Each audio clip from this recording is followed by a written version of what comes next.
Hello दोस्तों, आप सभी का हमारे channel Hindi short hand show पर स्वागत है। फ्रेंड्स, आज आप देखेंगे राजस्थान कोर्ट हिंदी डिक्टेशन, जिसकी गति होगी 80 शब्द प्रति मिनट। फ्रेंड्स, डिक्टेशन को स्टार्ट करेंगे 5 सेकंड बाद। Ready, start. अब भारतीय रेलवे को भी निजीकरण की पटरियों पर चढ़ाया जा रहा है। भारत सरकार ने इसकी पूरी तैयारियां कर ली हैं।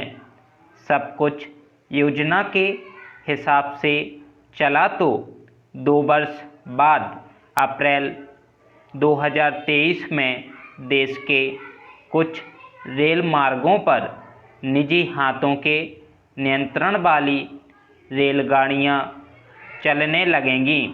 रेल निजी क्षेत्र में चले, इसमें कोई बुराई नहीं है। 30 वर्ष पहले हुए उदारीकरण, वैश्वीकरण के बाद तो करीब करीब सभी क्षेत्र उसके लिए खोल दिए गए थे। सैन्य क्षेत्र तक इस क्षेत्र ने काम भी कम नहीं किया है। आज़ादी से पहले और आज़ादी के बाद खुद को खुद ही खड़ा किया और देश को बनाने में बड़ा योगदान दिया। लेकिन इन 30 वर्षों में उसमें आया हर बात के लिए सरकारों की ओर देखने का परिवर्तन चिंताजनक है।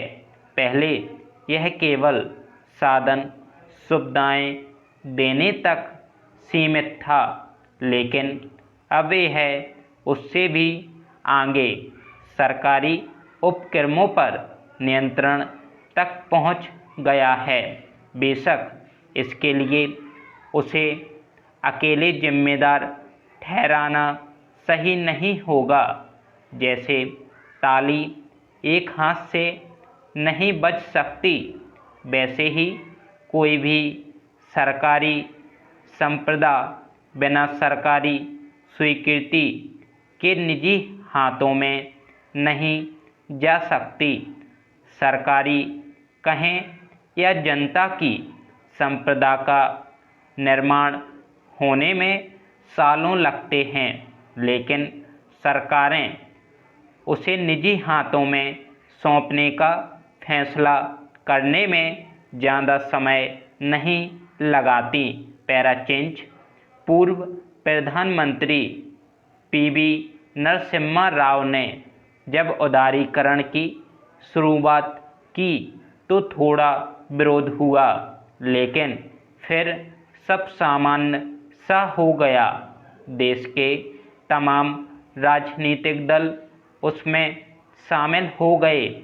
सार्वजनिक उपक्रमों के निजीकरण की शुरुआत उनके समय में ही हुई, जिसे अटल बिहारी वाजपेयी के प्रधानमंत्रित्व काल में ही तेजी से आगे बढ़ाया गया। कितने उपक्रम निजी हाथों में गए, घाटे वाले नहीं, लाभ कमाते हुए घाटे वालों पर तो निजी क्षेत्र ही नहीं खेलता। एयर इंडिया की बोली लगाने से पहले सब सोचते हैं, लेकिन हिंदुस्तान जिंक हो या फिर हिंदुस्तान कॉपर, उनके लिए सब भागते फिरते हैं। कोरोना के पहले अडानी समूह ने देश के कुछ हवाई अड्डों के विस्तार और प्रबंधन का ठेका लिया। आश्चर्यजनक रूप से तब यह सब मुनाफे में चल रहे थे, लेकिन अब जैसे ही कोरोना में आय कम हुई, समूह ने यह काम कुछ महीनों के लिए टाल दिया। कहने का मतलब, निजी क्षेत्र घाटे का कोई काम हाथ में लेना ही नहीं चाहता। तब यह प्रश्न स्वाभाविक रूप से उठता है कि देश प्रदेश की सरकारें मुनाफा दे रहे हमारे उपक्रमों को निजी क्षेत्र की भेंट क्यों चढ़ाना चाहती हैं? यह उपक्रम किसी सरकार की नहीं हैं, ये सब जनता के खून पसीने की कमाई से बने हैं।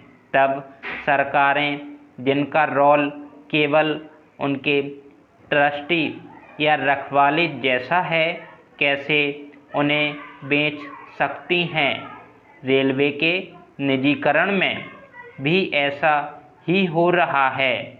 शुरुआती तौर पर खोले जा रहे सारे रूट फायदे के हैं, भले अभी यह कुल का 5% हो, पर धीरे धीरे बढ़ता जाएगा।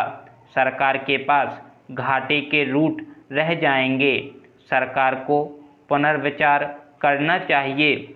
जरूरी हो तो न्यायपालिका भी हस्तक्षेप करे। जनता के पैसे से खड़ी हुई संपत्तियों की लूट रुकनी ही चाहिए। स्टॉप।